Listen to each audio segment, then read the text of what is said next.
चलिए दोस्तों देखते हैं कौन कौन इनकी आवाज पहचान पाता है। यह आवाज किसकी है? अच्छा, तो मैं आपको एलियन लगती हूँ?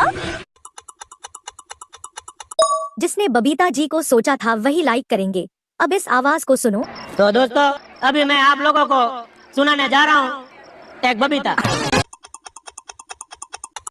जिसने जेठालाल को सोचा था केवल वही सब्सक्राइब करेंगे। अब कमेंट में बताओ यह आवाज किसकी है। मेरे दिल में कुछ यूं समाए आ गया। जैसे बाजरे के खेत में सांड घुस